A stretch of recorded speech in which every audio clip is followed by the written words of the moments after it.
आपल्या या फुलकळश नगरीमध्ये प्रतिवर्षाप्रमाणे सुरू असलेला आपला हा सप्ताह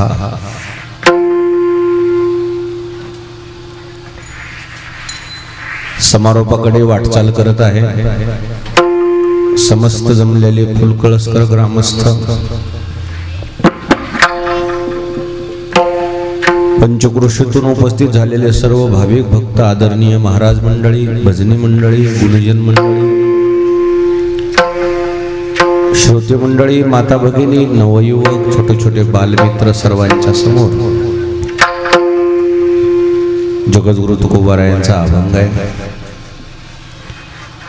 सद्गुरु मोतीराम महाराजांच्या, मोठ्या महाराजांच्या आशीर्वादानं सर्वजण मिळून सेवा करू. विठ्ठल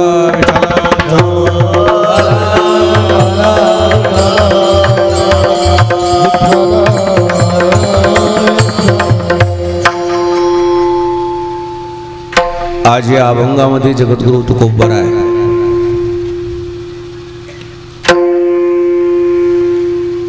पुन्हा जन्माला येण्यासाठी प्रतिज्ञा करतात.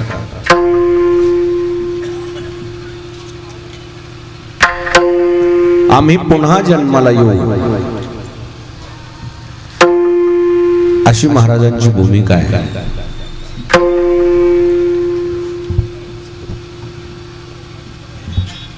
पुनर्जन्माच्या बाबतीमध्ये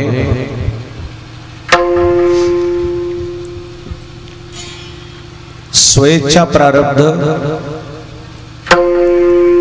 अनिच्छा प्रारब्ध आणि परेच्छा प्रारब्ध अशा 3 भूमिका आहेत. स्वेच्छा प्रारब्धामध्ये साधू संतांचा नंबर आहे. अनिच्छा प्रारब्धामध्ये तुम्ही आम्ही सामान्य जीव आहोत आणि परेच्छा प्रारब्धामध्ये परमात्मा आहे. स्वेच्छा प्रारब्ध म्हणजे स्वतः अवतार घेणे, स्वतः जन्माला येणे, त्यांच्या मनावर. अनिच्छा प्रारब्धामध्ये म्हणजे जन्मही हातात नाही, मृत्यू हातात नाही, जन्म कुठं होईल याचाही नियम नाही आणि मृत्यू कुठं होईल हेही ठरलेलं अनिच्छा प्रारब्ध. परेच्छा प्रारब्ध म्हणजे काय? परेच्छा प्रारब्ध म्हणजे दुसऱ्याच्या इच्छेनं जन्माला येणे. देव सामर्थ्य असून सुद्धा भक्ताच्या इच्छेनंच अवतार देतात का? स्वतःच्या इच्छेनं, भक्ताच्या इच्छेनं. आता भगवान पांडुरंग परमात्मा विटेवर विराजमान आहेत. स्वतःच्या इच्छेनं का पुंडलिकरायाच्या इच्छेनं? पुंडलिकरायाच्या इच्छेनं, स्वतःच्या इच्छेनं. भक्तांनी जशी इच्छा केली तसंच अवतार घ्यावा लागतो. आणि याला रूपा बळे करोनी खळे हरिदासी, जैसा केला तैसा होय, धावे सोय. भक्ताच्या इच्छेवर देवाचा अवलंबून आहे सर्व. याला म्हणतात परेच्छा प्रारब्ध. तुम्ही आम्ही अनिच्छा प्रारब्धामध्ये, आपल्या इच्छेनं काही नाही. आणि आपल्या इच्छेनं जर झालं असतं तर तुम्ही मंदिराकडे कशाला आले असते? तुमच्या इच्छा जर घरी बसल्या पूर्ण झाल्या असत्या, माणसं इकडे मंदिराकडे येत होते. तिथं नाही, इच्छा पूर्ण होत नाही. स्वेच्छा प्रारब्धामध्ये साधू संत आहे,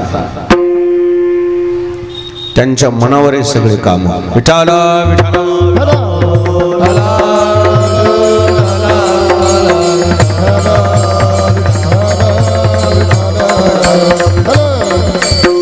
साधू संतांचं येणंही त्यांच्या हातात, जगणंही त्यांच्या हातात आणि शेवटी जाणंही त्यांच्या हातात. स्वेच्छा स्वच्छंदानं जगतात. त्यांच्या मनावर यायचं की नाही यायचं,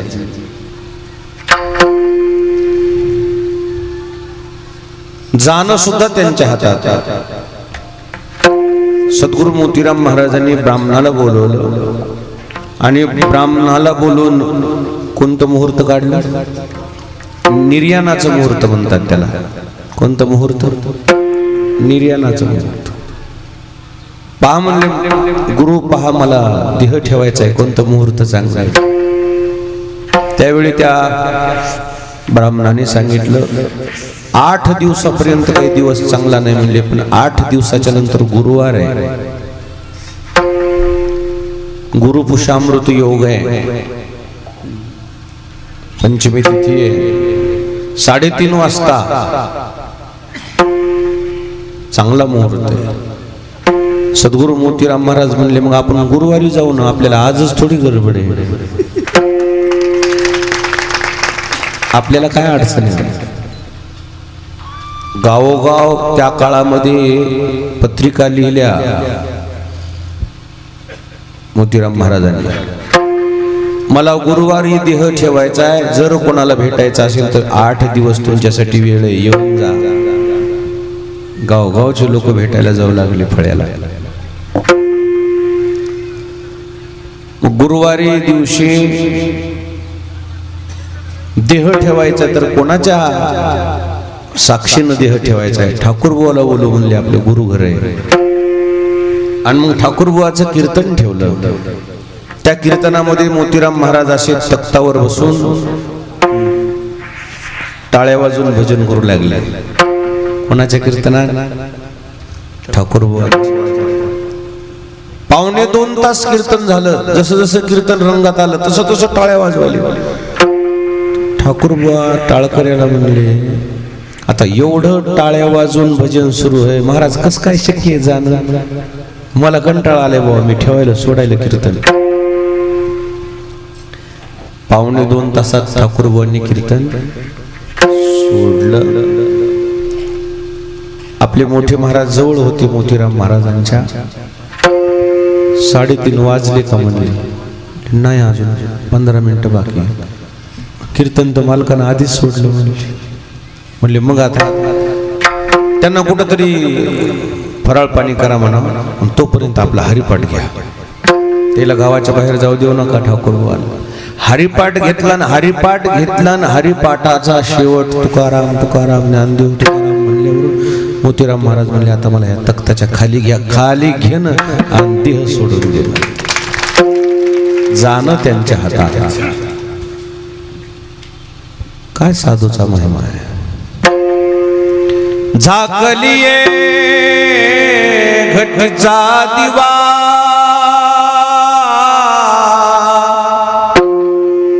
नेनो काय झाला केदवा,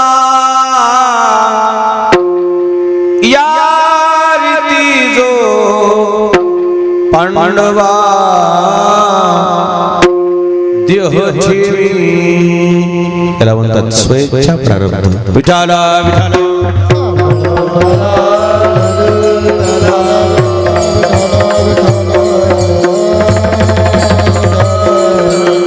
त्यांच्या हातात आहे. यायचंय का न यायचंय, जायचंय की न जायचंय. अजून पुढे जाऊन बोलू का. एकदा जीव गेला असं जाहीर झाल्यावर, अंतविधीची तयारी झाल्यावर, अंतविधीसाठी बांधलेलं जे ते वेळू तुकडबा ती सुतोळी याच्यावर प्रेत बांधल्यावर पुन्हा वापस येते का माणूस. पण याला अपवादात्मक संत आहेत, यांना गेल्यावर सुद्धा पुन्हा येता येते. शांती ब्रह्म पैठण निवासी नाथ महाराज फाल्गुन वद्य षष्टीच्या दिवशी गेले. गरगर गरगर गर पैठणला लोक जमा झाले. महाराज गेले, महाराज गेले, महाराज गेले. हजारो लोक जमा झाले. अंतयात्रा निघाली. अंतयात्रा निघाल्यावर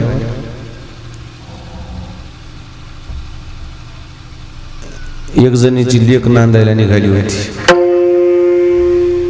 10-12 वर्ष नांदायलाच गेली नव्हती म्हणत. इकडून तिकडून पाहुण्यानं अमुक तमुक लोकांना मध्यस्थी करून ती कुठं निघाली, नांदायला निघाली. तेवढ्यात नाथ महाराजाची अंत्ययात्रा समोरून आली. ती अंतयात्रा पाहिल्याबरोबर जी ती स्त्री होती ती लागली कोणाच्या नावानं बोट मोडायला, कोणाच्या नाथ महाराजाच्या नावानं लागली बोट मोडायला. नाथाचं मड बसलं म्हणली, मग एक तर माझं लेकरू नांदायलाच जायला गेलं आणि निघून तिकून निघायलं मड निघालं. नाथ महाराज म्हणले आता कसं करावं, हिचं नांदणं गरजेचं आहे म्हणले, आपलं जाणं काय उद्या गेलं तरी जमते आपल्याला. त्या खांदेकऱ्याला म्हणले खाली ठेवा बरं. ते खांदेकरी म्हणले कोण बोलायले, म्हणले मीच आहे, नाथ आहे, मीच आहे, ठेवा खाली. आता खांद्यावर घेतलेला माणूस बोलल्यावर कसं होते, लागले खांदेकरी लटलट लटलट कापायला. ठेवा खाली म्हणल्यावर ठेवलं खाली, सोडा म्हणले मला. सुतुळीनं लई पॅक बांधते, बांधणारे गावगाव PhD केलेले असते, 22 जणांना बांधलेलं असते. सोडल्या सुटत नाही ते बांधलेलं, अडकी त्यानं कापा असला. सोडल्या सुतुळ्या कापल्या. नाथ महाराज त्या बाईच्या समोर जाऊन उभी राहिली, म्हणले बाई तुझ्या लेकीचा संसार लागू दे, तुझ्या लेकीचं नान्न व्हावं, मला काय पुढच्या सालाला जाता येईल, मला काय गडबड आहे. वर्षभर राहिली पुन्हा नाथ महाराज. पुन्हा पुढच्या षष्टीला महाराजांनी देह ठेवला. पुन्हा खांदेकरी आले, खांद्यावर घेतलं. पुन्हा हजारो माणसं गोळा झाले, मग तर जास्तच गोळा झाले. गरगर गरगर माणसं गोळा झाले. अर्ध्या रस्त्यात अंतयात्रा गेली की जे खांदेकरी होते कुचू कुचू कुचू लागले बोलायला. खांदेकरी म्हणले नाथ महाराज संत आहेत रे, गेलेले आलती म्हणला, बघा ना संतच आहेत रे म्हणला, संतच आहेत म्हणला. असू दे रे बाबा म्हणला संत, पण आपलं न्यायचं जमलं का कधी. संत आहेत बाबा, संताच्या जागेवर संत, सोयरपणाच्या जागेवर, भावकीच्या जागेवर भावकीला मान नाही कधी दिला, सोयऱ्याला कधी मान दिला नाही. संत आहेत रे बाबा. आपल्याला विचारलं का म्हणले कधी, आपल्याला विचारलंच नाही. एक जण म्हणला न विचारू दे रे, शेवटी खांद्यावर तर आपल्याच जावं लागेल की नाही. नाथ महाराज म्हणले ठेवा खाली. पुढच्या ठेवा खाली ठेवा. म्हणले कोण आहे, मीच आहे म्हणले नाथ. तुमच्या खांद्यावर जाण्याहून काय बंद रे म्हणले, इतके लगे तुम्हाला अहंकार, माझं मी कसा जायचा जाईन, जा म्हणले घरला. ना पुढच्या षष्टीच्या आदल्या दिवशी पंचमीला महाराजांनी दौंडी दिली. मला उद्या देह ठेवायचा आहे, कोणाचे काही काम असले तर आज करून घ्या, नाही तर परवा करा, आणि मला कोणाच्या खांद्यावर जायचं नाही. आता मी आपला पायी जाईन, दिंडी काढा, दिंडीमध्ये मी गोदावरीला जाईन.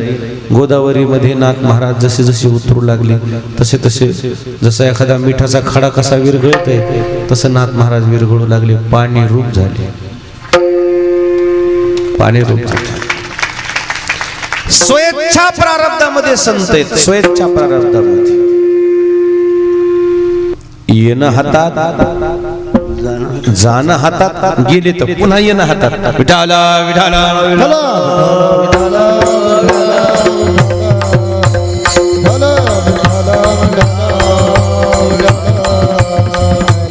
आम्ही वैकुंठ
आम्ही वैकुंठवासी आलो याच कारणासी बोलिले जे ऋषी साच भावे वर्ताय. आम्ही आलोत म्हणे उजळा वया आलो वाटा खरा खोटा आलो.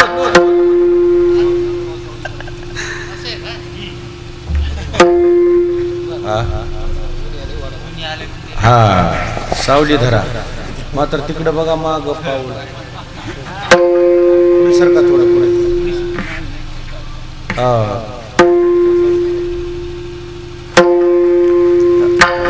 संत परंपरा स्वेच्छा प्रारब्धामध्ये संताला बांधून ठेवू शकत नाही माणूस.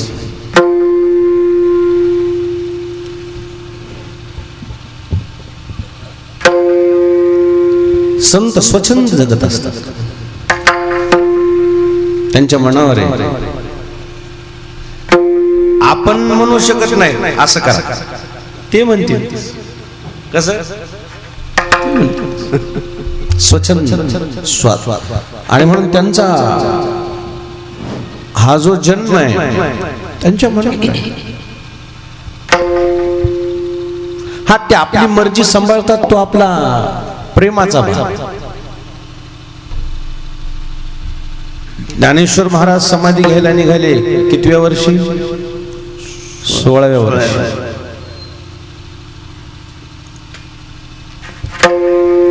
तिन्ही भावंडानं आग्रह धरला दादा थांबा की 2 वर्ष. प्रत्येक भावंडासाठी किती किती वर्ष राहिले? 2-2 वर्ष. किती वर्ष? 6 वर्ष. पण कायमस्वरूपी राहिले का? प्रेमा खातर ते काही करते पण काय नाही गेले. पुन्हा समाधी घेतली संजीवन समाधी. प्रेमा खातर काय होते?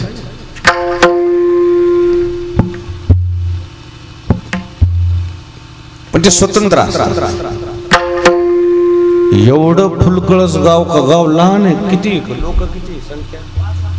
5000. पण 5000 लोकसंख्येमध्ये मोठे महाराज फक्त नानाच ऐकत होते. तुम्ही तिघ आहेत माधव महाराज, विठ्ठल महाराज, काशीनाथ महाराज नाही कोण म्हणे ना ऐकले कोणाचं का? हे प्रेम खातर. कशा खातर? प्रेम खातर. पण स्वच्छंद जगणारी संत वृत्ती असते त्यांच्या मनावर. त्यांच्या मनावर स्वतंत्र. आणि म्हणून स्वेच्छा प्रारब्धामध्ये संत असल्यामुळे त्यांच्या इच्छेनुसार ते येतात जातात जगतात त्यांच्या मनावर.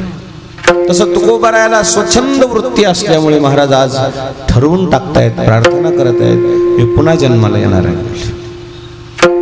त्यांच्यावर कोणाचं बर्डन नसतं यायचंय की नाही यायचं. यावंच लागतंय. आमच्या मनावर आहे. येतो जातो आम्ही देवाच्या संघात.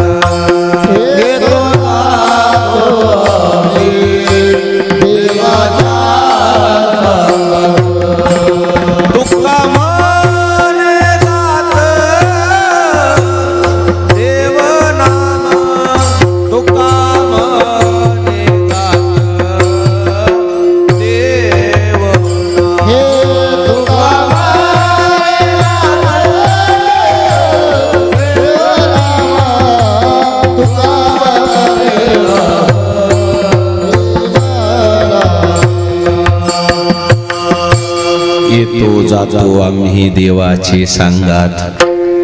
तुका तुका म्हणे गात देवनाम, येणं आमच्या हातात आहे, जाणं आमच्या हातात आहे. तुकोबाराला विचारलं, महाराज तुम्ही पुन्हा जन्माला यायचं म्हणताय म्हणून? म्हणले हो, यायचंय आम्हाला, आमच्या मनावर आहे म्हणले. घेईन मी जन्म याजसाठी देवा, तुझी चरण सेवा साधावया, हरिनाम कीर्तन संतांचे पूजन. जन्म घ्यायचं स्वातंत्र्य आहे, त्यांच्या मनावर आहे जन्म घ्यायचं की न घ्यायचं. तुकोबाराला जाऊन विचारलं, महाराज का हो तुम्ही जन्म घेणार आहेत? म्हणून महाराज म्हणले हो पुन्हा येणार आहे. महाराज का हो कशासाठी येणार आहेत?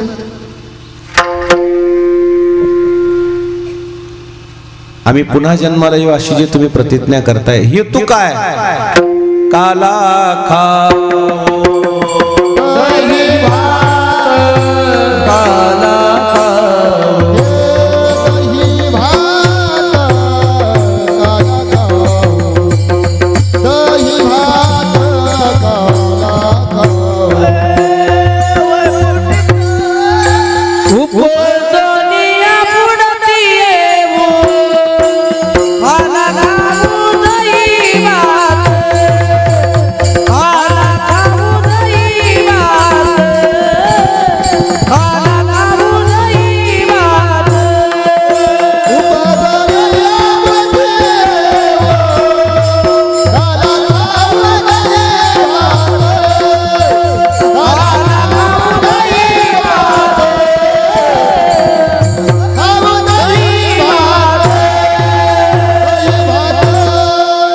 उपजोनिया पुढती येऊ, काला खाऊ दही भात. जन्म घेण्यापाठीमागचं उद्दिष्ट काय? आम्ही काला खाण्यासाठी येणार आहेत. कोणता काला खाण्यासाठी येणार? काला खाऊ दही आणि भात. दही भात खाण्यासाठी आम्ही पुन्हा जन्माला येऊ. दही भात खाणं आणि पुन्हा जन्माला येणं तुम्हाला कसं वाटतं? परवडते? परवडते का? वैकुंठ कुठे? ताडकळस जवळ आहे का वैकुंठ? आता आलो म्हणायला. मग एवढ्या दुरून महाराज तुम्ही येणार, काय करणार? काला खाणार म्हणले, काला खाऊ. बर, आता पण याचा जर आपण बारकाईनं अभ्यास केला,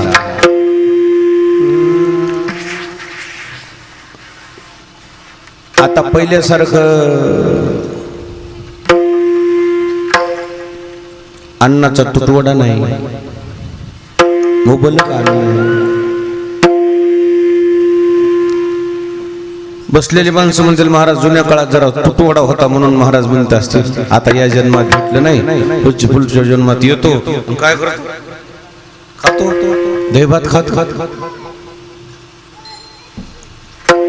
खरं सांगू का, जेवण खाणं हे तुमच्या आमच्या जिभेला चटका आहे.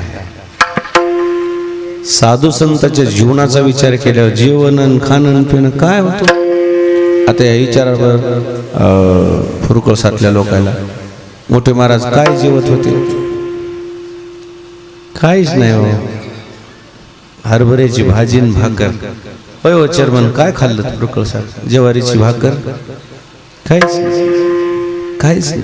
लय चांगली राहते म्हणायची, गोड लागत. दुसरं काही खाल्लं? विशेष खाणं विषय त्यांचा नाही, खाणं आपला आहे, आपल्या जिभेला चटका आहे. आता प्रत्येक गावामध्ये का नाही हे पक्ष पंधरवडा असतो ना, पक्ष पंधरवडा समजलं का तुम्हाला? पित्रपाटीचा महिना, तोंडावल्या माणसाला रोजच जेवायला असते. ते सगळे जवळ जवळ जवळ जवळ 12:30 वाजता जमा होते. कुठं? मंदिराच्या वाट्यावर. आणि मग त्यांची बैठक चलते. आज कुणीकडे तुम्हाला 4 ठिकाणचं म्हणले मला, तुम्ही मला 7-8 ठिकाणचं जेवायला. ते मला 2-3 ठिकाणी आले आमंत्रण, तुम्ही कोणीकडे जाणार आहे? म्हणले त्या दिवशी त्या फलाण्याच्या पोरानं खवा आणला होता. म्हणजे त्यानं काय केलं जेवायला? त्याच्याकडे गुलाबजामुन आहे. म्हणजे आपल्याला तिकडच जायचं, बेत चांगला आहे. खाणं हे तुमचा आमचा विषय. काय पाहतो आपण? बेत कुणीकडे चांगला आहे? जगद्गुरु तुकोबारायचं जीवन जरा अभ्यासाकी जाऊन. महाराज म्हणले जेवण आणि खाणं याच्याकडे लक्ष द्यायला वेळच नाही म्हणला. मला म्हणते पाहोनी या झाडे वरबडोनी पाला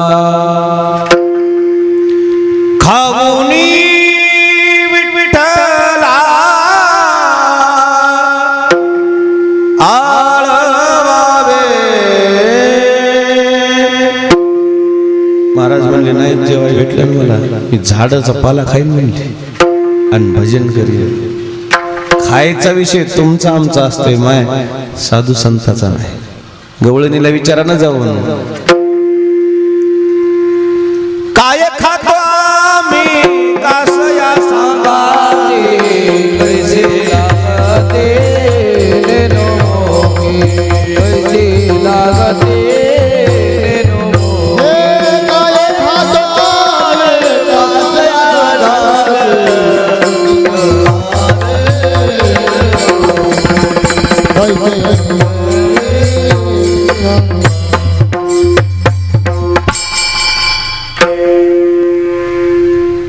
बाळ क्रीडेमध्ये अभंग आहे. गवळणीची अवस्था आहे. गवळणी म्हणले आम्ही काय खातो, जिभेला कसं चव लागते याच्याकडे आमचं लक्षच नाही. तसं तुकोबारायचं जीवन होत. जेवण खाणं हे ते त्यांचा विषय नाही आहे. बसलेले माणसं म्हणते मग महाराजच म्हणू लागले काला खाऊ आम्ही पुन्हा जन्माला येणार म्हणले. काय खायचे महाराज? दही भात खाण्यासाठी जन्म. तुकोबारायाचा विषय नाही, त्याच्या पाठीमागे अध्यात्म दडलेलं आहे. 2 पदार्थाचा नाम उल्लेख केला, दही आणि भात. हे 2 पदार्थ असे त्या भातामध्ये दही जर मिसळलं तर दोन्ही ते एकरूप होतात. काय होतात? एकरूप. त्या भातामध्ये मिसळलेलं दही पुन्हा बाजूला काढता येते का?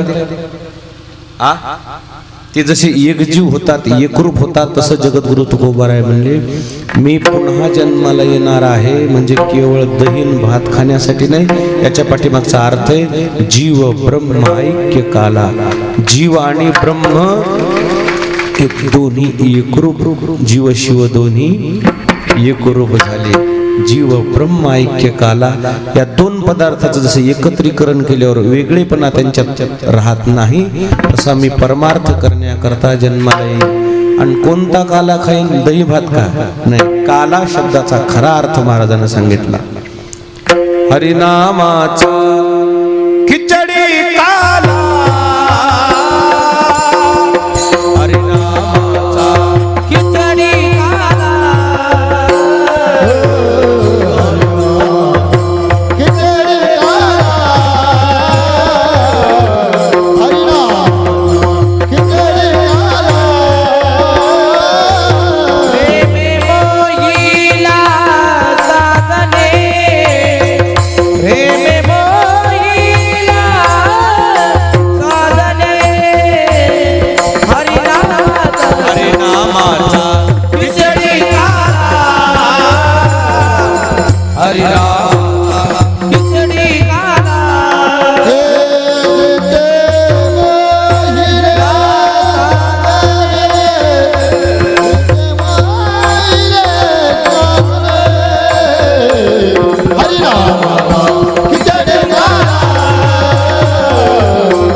हरिनामाचा खिचडी काला, प्रेमे मोहिला साधने. महाराज म्हणू लागले हरिनाम आणि प्रेम हरिनाम आणि प्रेम दोन्ही सोबत सेवन केले तरच त्याचा आस्वाद लागतो. काला हा एका पदार्थाचा नसतो. आता नेहरी केल्यानंतर शेतकरी राजा नेहरी करतो, न्याहारी करतो. गाईचं दूध त्याच्यामध्ये भाकरी दोन्ही जर एकत्र केले त्याला काय म्हणा, काला. नुसत्याच भाकरीचा काला होतो का? नुसत्या दुधाचा काला होतो? तसं काला हा एकट्याचा विषय नाही. देव आणि संत काला करीती संत जन सवे त्यांच्या नारायण. जीव आणि देव, देव आणि संत दोन्ही एकरूप. जेवण हा एका पदार्थाचा विषय नाही. जेवण हा किती पदार्थाचा? एकापेक्षा अनेक. नाश्ता केला बॉय, स्टँडर्ड लोक म्हणतात आम्ही नाश्ता केला. काय खाल्लं? पोहे खाल्ले. नुसते पोहे नसतात, काय पाहिजे? दही पोहे. दुपारचं जेवण काय खाल्लं? नुसती पोळी खाते का माणूस? त्याला लागल ना काय? पाहुणे आले, ताबडतोब होणारा स्वयंपाक करतात. ताबडतोब हावाडा बसाच. शेवया आपल्या इकडं काय म्हणते त्याला? बोटुळे. नुसते खाता येतात का? काय पाहिजे? दूध, तूप, साखर. नकालले तोंडाला पाणी सोडून एक पदार्थ खाता येतो का? त्यासाठी त्याच्या सोबत पदार्थ असणं आवश्यक आहे, तरच ती गिळलं जाते. स्टँडर्ड लोक नाश्ता करतात, जेवण करतात, पुरी भाजी करतात. नुसती पुरी खाता येते? केवळ भाजी खाता येते का? त्याला सोबत लागल ना तडजोड. तसं नामस्मरण कोरडं जमत नाही, एकटं जमत नाही. त्या नामस्मरणामध्ये जसं मुरमुऱ्यामध्ये दही कालवावं लागते, दही हा पातळ पदार्थ आहे, तसं नामस्मरणामध्ये प्रेम हा पातळाचा पदार्थाचा जनक आहे. प्रेम उच्चंबळून आलं की डोळ्याला काय येते? पाणी येते. प्रेम हे पातळपणाचं लक्षण आहे. आणि म्हणून नामस्मरणामध्ये जगद्गुरु तुकोबाराय म्हणले, मी प्रेम टाकील आणि त्या दोन्ही एकरूप या काल्याचं मी सेवन करील. आणि त्या दोन्ही पदार्थाचं एकत्रीकरण केल्यावर जसा काला होतो तसं जगद्गुरु तुकोबाराय म्हणले, मी हरिनाम घेण्यासाठी पुन्हा येईल. विठ्ठला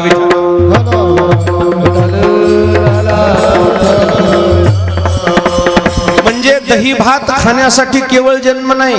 आणि दही भातच जर खायचा असेल तर तुम्हाला मला विचारायचंय, वैकुंठामध्ये दही भात नसेल का? वैकुंठामध्ये गायी कोणत्या आहेत? गायी जरशा का? शंकरीत गायी आहे. कामधेनू आहे, कामधेनू. मग कामधेनूला एवढं दूध भरपूर येते, मग तिथं दही होत नसेल का? दैवत हे पंचपक्वान्न खातात. भात हा पंचपक्वान्नामध्ये मोडतो. तिथं भात नसेल का वैकुंठात? तिथं भातही आहे, दही आहे. मग तिथंच कहाणं महाराज तुम्ही इकडे यायची काय गरज आहे? त्यावेळेस तुकोबारायांनी सांगितलं, इथं जे आहे ते तिथं नाही ना. काय? वैकुंठी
नाही कवळ काही काल्याचे. याचा अर्थ असा आहे वैकुंठात असं नाही काय नाही दैन बात नाही काय आहे ना मग असं नाही असं म्हणजे कसं याचा अर्थ काय वैकुंठात भजन नाही. कोणी कोणाचं भजन करावं देवानं देवाचं भजन करावं का जीवानं देवाचं भजन करावं जीवानं देवाचं भजन. वैकुंठात कोण कोणाचं भजन करीन जे माणसं गेले ते तिथे जाऊन काय होते चतुर्भुज होतात चतुर्भुज. जे जीव जाईल तिथे गेला की देव होतो. मग कोणाचं भजन करावं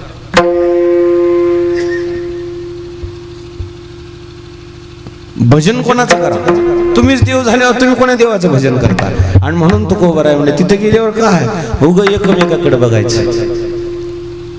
वैकुंठा जाऊनी काय बा करावे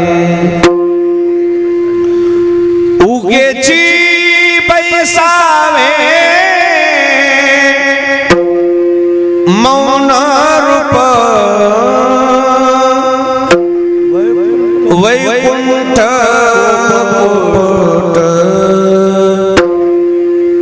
जुनाट झोपडे काय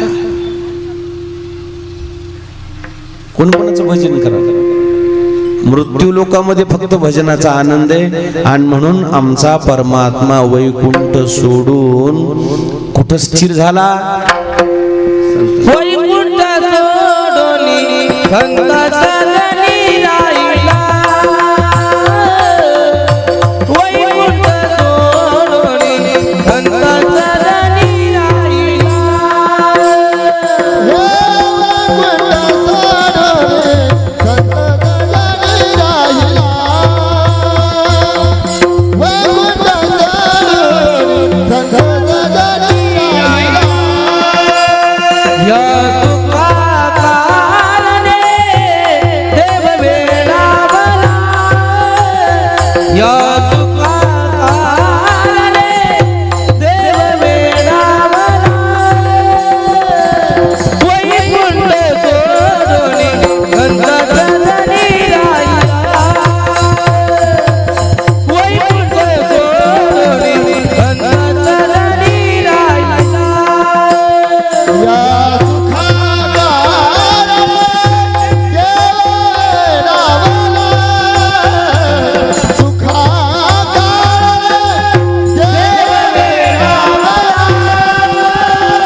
या सुखा कारणे देव वेडावला वैकुंठ सोडोनी संत सदनी राहिला. परमात्मा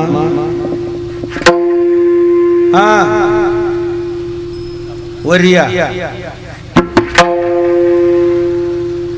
तिथं जागा रिकामी होती तिथल्या महिला मंडळीला म्हणून उठिली तुम्हाला भलती जागा लागते 2 बायाची. मला दिसत न मी पाहलो दिसत नत मला मी पाहलो दिसत नत मला इथंच बसा. यजमान आहेत आमचे लक्ष्मीनारायण. मुद्दा असा सुरू आहे माझ्या भगवंताला तरी वैकुंठात कुठं कर मला.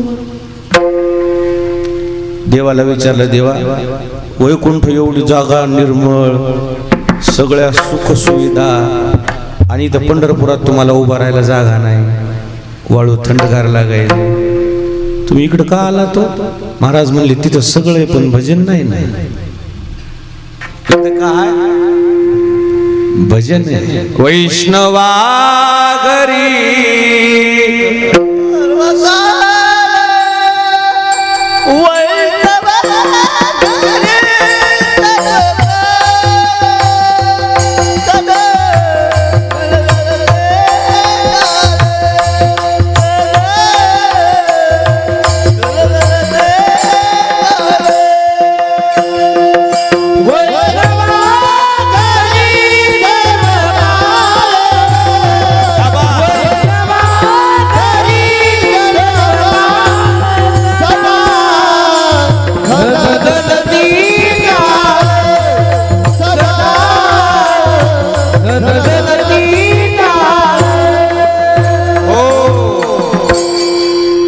वैष्णवा घरी सर्व काळ सदा झन झन ते टाळ कन्या भाकरीचे खाणे गाठी राम नाम गाणे वैष्णवा घरी सर्व काळ सदा झन झन ते टाळ. खरं सांगतो तुम्हाला, पदार्थावर समाधान नसते माणसाचं. प्रेम प्रेम पाहिजे. प्रेम काय पाहिजे? प्रेम. एखाद्या श्रीमंत माणसानं तुम्हाला पंचपक्वान्न खाऊ घातले आणि तुमचं जेवण होत होता आलं आणि तुम्हाला जर विचारलं कसं काय स्वयंपाक, तुम्ही काय म्हणणार?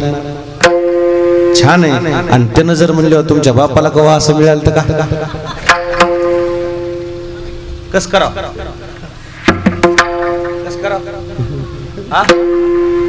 उगाच आलो. आणि एखाद्या गरिबानं तुम्हाला जर चटणी भाकर खाऊ घालू द्या आणि त्यानं जर तेवढ्या प्रेमानं खाऊ घातली, पुरणपोळीपेक्षा गोड लागत. तसा माझा परमात्मा म्हणतो वैकुंठात सगळं होतं, मला काही नव्हतं असं नाही. सुख नाही ना.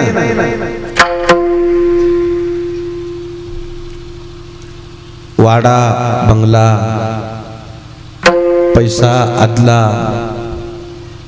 भरपूर तुमच्या जवळ आला आणि तुमचा जर लोकांचा संपर्क तुटला ना, ते वाडा उचलून फेकते माणसाला. वाडा काय करते ते बंगला काय करते? उचलून फेकते.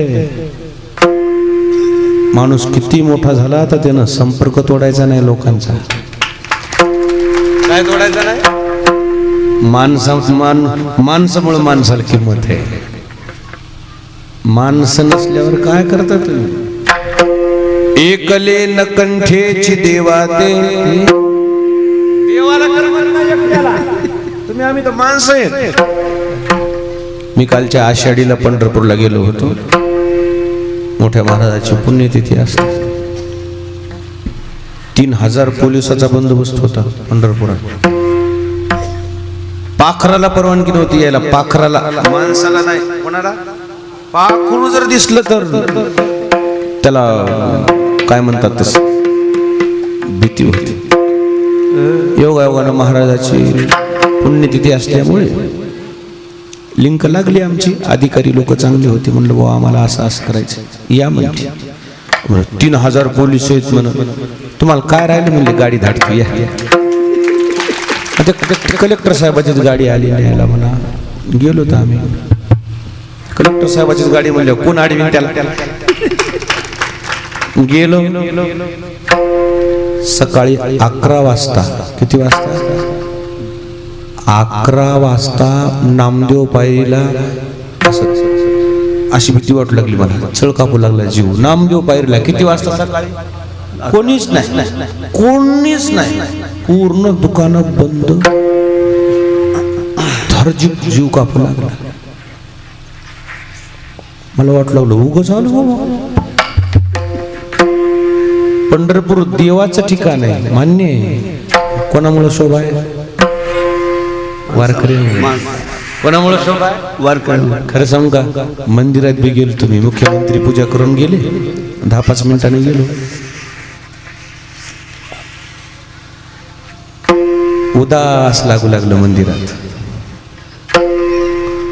मंदिरातल्या प्रत्येक भिंतीमध्ये उदासीनता होती. पुढे जाऊन बोलू का थोडं? पांडुरंगानं बारीक तोंड केलं असं. का? कोणाकडे बघल? बघल कोणाकडे? देवाला एकट्याला करमत नाही. माणसाला कसं करमत?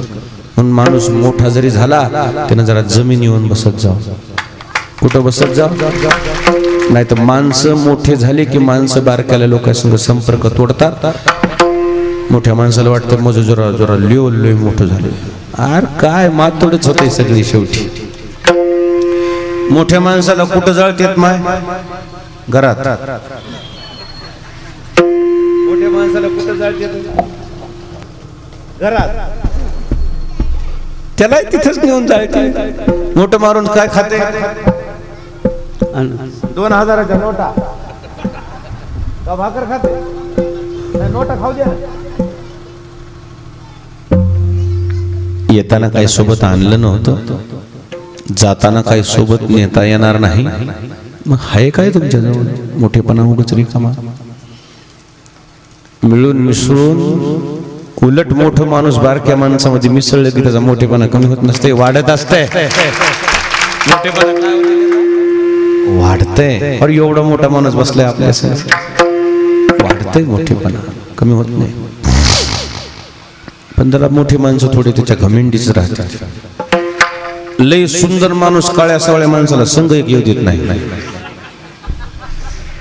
त्याला वाटतंय अरे काय मातुड होणार आहे. सुंदर माणसं जळत नाही.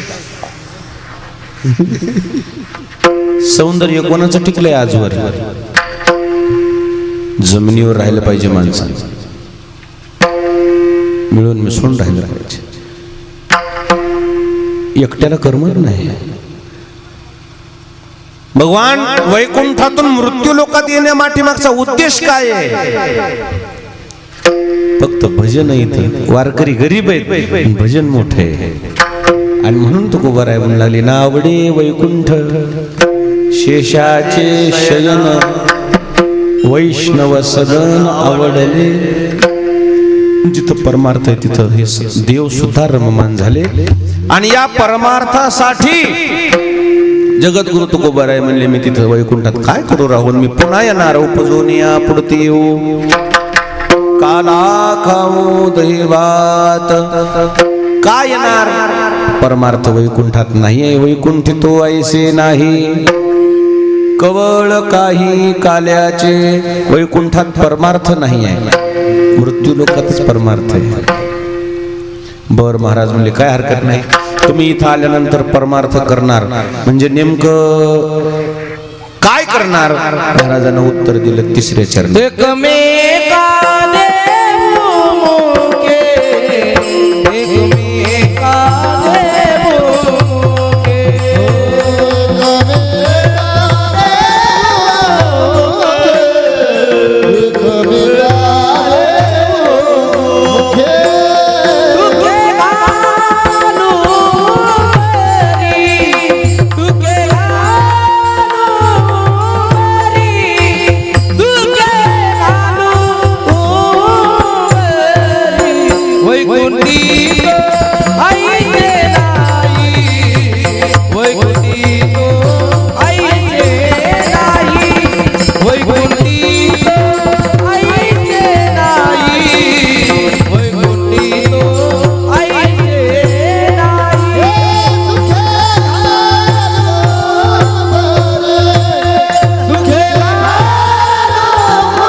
एकमेका देव मुखी सुखे घालो हुंबरे. आम्ही काला खायला येणार, पण आपण पोट्यावाने आमचा आम्हीच दार लावून खाणार नाही. संतांची भूमिका सर्व समावेशी भूमिका असते, स्वार्थी नसती भूमिका. एकमेका देव मुखी. आपले महाराज जेवाय बसले म्हणजे अगोदर विचारायचे सगळे जेवले का? गाव जेवल्यावर मग महाराज जेवायचे. शिवितो हा रस वाटितो आणि का? जो खिलाने में मजा है वो खाने में नहीं है. हिंदी समझाली का डॉक्टर साहब? समझाली ना? जो खिलाने में मजा है. मैं अकेला ही खाना खा सकता था नाना के घर, आपको क्यों खिलाया मैंने? हमारे दादाजी का वो नियम है, खाऊ घालण्यात जो आनंद आहे तो खाण्यात नाही. 2-4 पंक्ती जर वाढल्या ना माणूस जास्त जेवत नाही, कमी जेवते.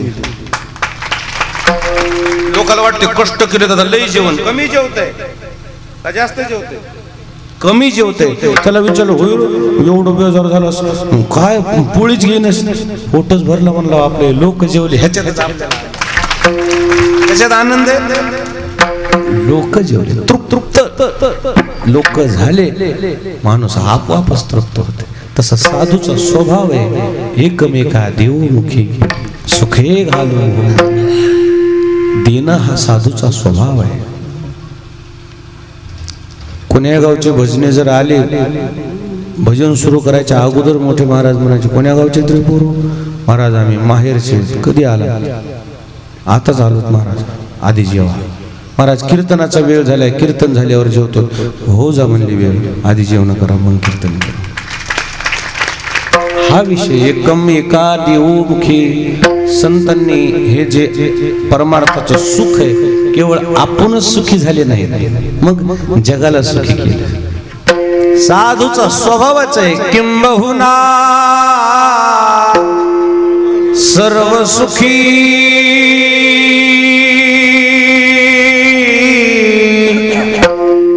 पूर्ण होवोनी तिही लोकी भजी जो आदि पुरुखी अखंडित लोक सुखी झाले. अवघाचे संसार सुखाचा करीन. ज्ञानेश्वर महाराजाला अवघाचे संसार सुखाचा करीन म्हणजे स्वतःचा शब्द नाही तिथे, मग तसा शब्द वापरला असता, माझाची संसार सुखाचा करीन. काय म्हणले?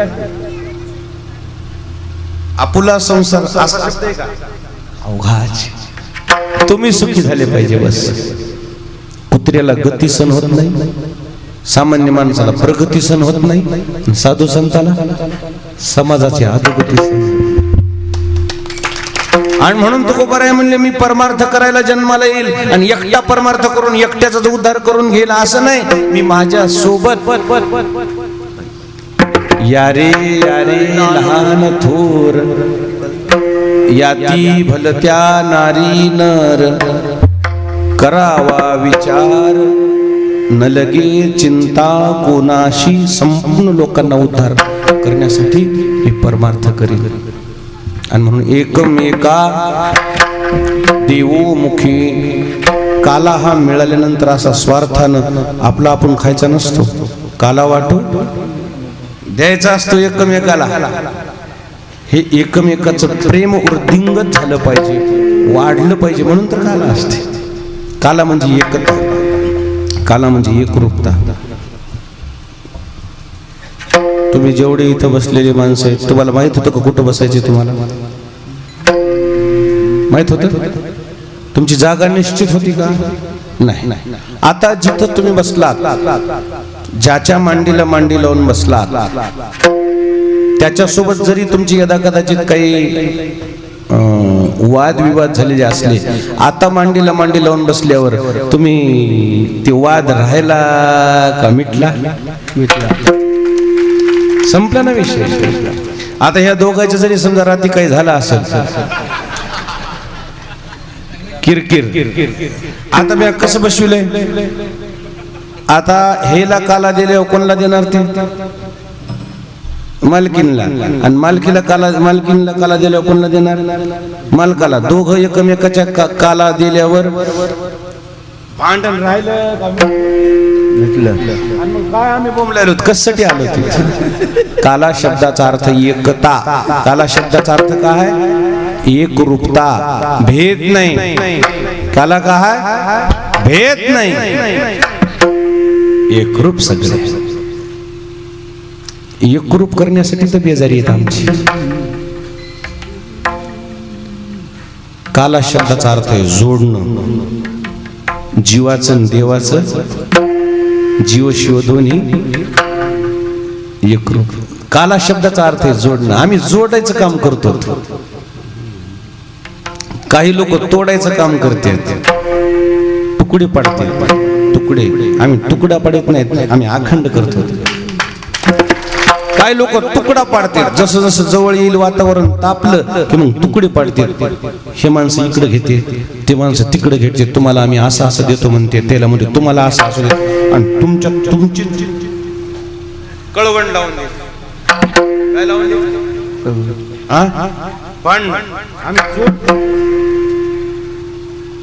काला शब्दाचा अर्थ आहे जोडणं. कशाची जात आली, कशाची पात आली. जातवित गोत कुळशीळ मान. आम्ही जात पाहत नाहीत, आम्ही कुळ पाहत नाही. आम्ही तुम्ही कोण्या देशातले बघत नाहीत, आम्ही कोण्या तुम्ही राज्यातले जमत नाहीत. आम्हाला वाटतं तुम्ही सगळे आमचेच आहेत. आणि मग आम्हाला कमवायचंय काय? समाजामध्ये शांती नांदली पाहिजे, समाजामध्ये समृद्धी नांदली पाहिजे, समाज सुखी झाला पाहिजे. जात हे इथं लावल्यात फक्त. सर्वांचं रक्त लालच आहे. कसं आहे? सगळ्याच रक्त लालच आहे. झेंडे तुम्ही आम्ही वाहिले वाहिले केलेत.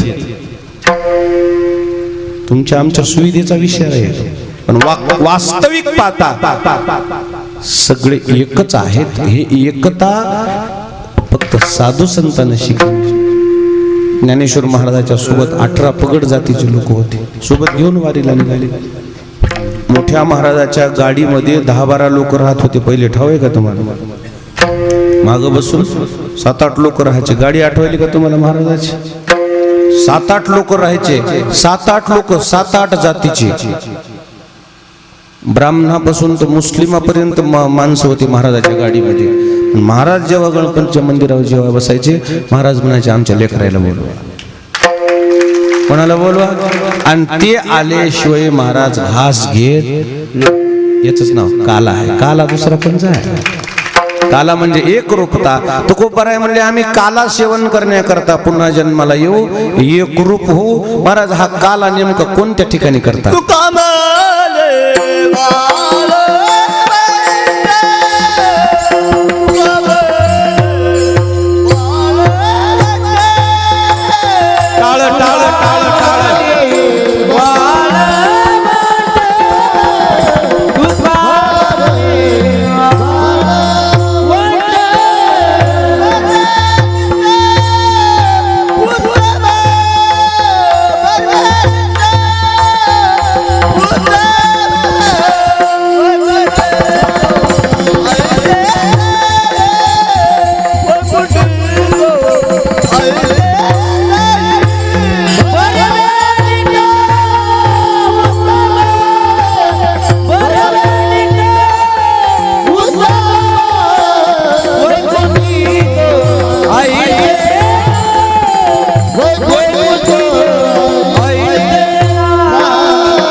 बर्वे नीट उत्तम.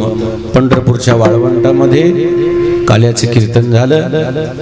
त्या कीर्तनामध्ये नामदेवरायाने कीर्तन करावं, ज्ञानोबारायाने काला वाटावा, पांडुरंगाने कीर्तनात देहभान विसरून नाचावं. 18 पगड जातीचे साधू संत एकमेकाला तोंडात काला खाऊ घालायचे आणि एक व्हायचे. एक होण्यामुळं काला आहे. ती एकरूपता केवळ समाजापुरती नसावी, तर एकरूपता देवापुरती असते, देवापर्यंत पोहोचावी. देव भिन्न नाहीत, समाज भिन्न नाही, ही अभिन्न अवस्था, अशी एकरूप अवस्था या काल्याची प्राप्त करण्यासाठी, म्हणजे एकरूप होण्यासाठी देवासोबत जगद्गुरु तुकोबाराय म्हणले मी पुन्हा जन्माला येईल. विठोबार कुमार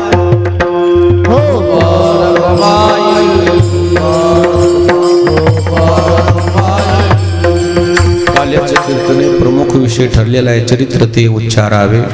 केले देवे गोकुळी. भगवान श्रीकृष्णाने गोकुळामध्ये केलेले जे चरित्र आहे त्याचा उच्चार करणं काल्याच्या कीर्तनाचा विधी आहे.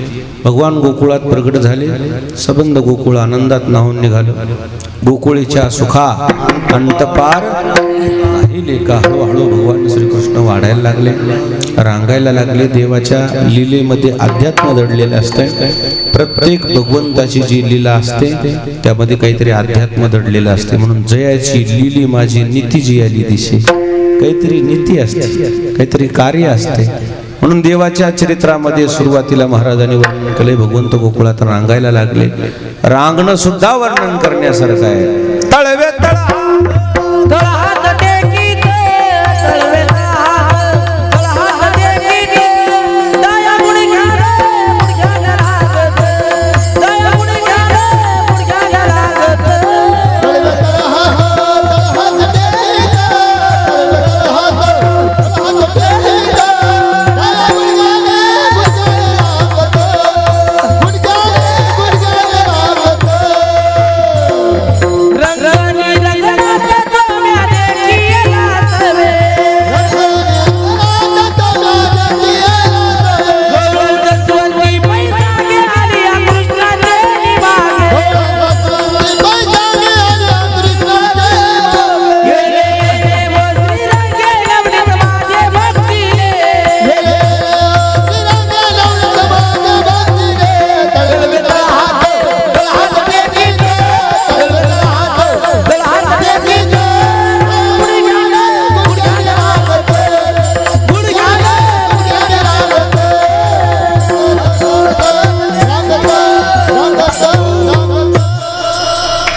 मला ठेपत नाही.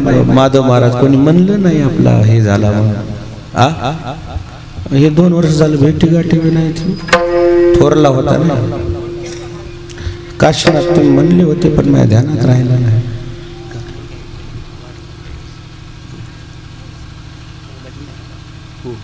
माणसाचं जीवन पराधीन आहे. या दुखण्यानं जरा नुकसान बी आमचं बकळ केलं. साधारण दिसला बी हे दुखणं मात्र लय माणसं गेली. एक दिवस सुद्धा मला अशी म्हणजे सुखानं भाकर खाता आली नाही. 10-10 मिनिटाला फोन यायचे. अमुक माणूस गेला, तमुक माणूस गेला. माणसं जवळचेच माझे. एकही दिवस मी घरी बसून राहिलो नाही. त्या कोरोनामध्ये सगळ्या दवाखान्यामध्ये जात होतो. कुठं काय आडी अडचणी, कोणाला काय मदत आपल्याच्यानं काय होतंय पण तेवढा धीर, जेवढं होईल तेवढं जात होतो. मानवी जीवन कठीण आहे. जे आहे त्याच्याकडे लक्ष देऊन आता तेच ते हे म्हणून सांभाळून वागावं लागतं. बस, त्याच्याशिवाय पर्याय नाही. ठेविले अनंती तैशेची राहावे, चित्ती असू द्यावे समाधान. कुठंतरी दुर्लक्ष करून चालावं. भगवंताच्या मनात काय आहे त्यालाच माहित. विठाला विठाला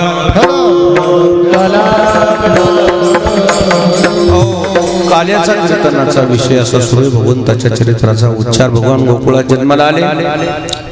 गोकुळवासी संबंध गोपाळांना एकत्र केलं. त्यांच्या तब्येतीमुळे देवानं त्यांना शालेय पोषण आहार जसा असा शासनाचा नियोजन आहे. त्या काळात देवानं लहान वयात आहार म्हणून दूध, लोणी, तूप खाऊ घातलं. शरीर बळकट झाले पाहिजे. शेवटी गवळणीची इच्छा होती देवानं आम्हाला दर्शन द्यावं. देवानं त्यांना दर्शन देणं, त्यांना तृप्त केलं. उर्वरित वेळामध्ये भगवंतानं गायी सांभाळल्या. उरलेल्या वेळात खेळ खेळली. शुदुऱ्या जमा केल्या. शुदुरीचा काला गोपाळानं वाटप केला. आपल्याला मिळणारे शांतता बाळगा. दरवर्षीप्रमाणे आपल्या या पोरकळस नगरीमध्ये आपला हा नियम सुरू आहे.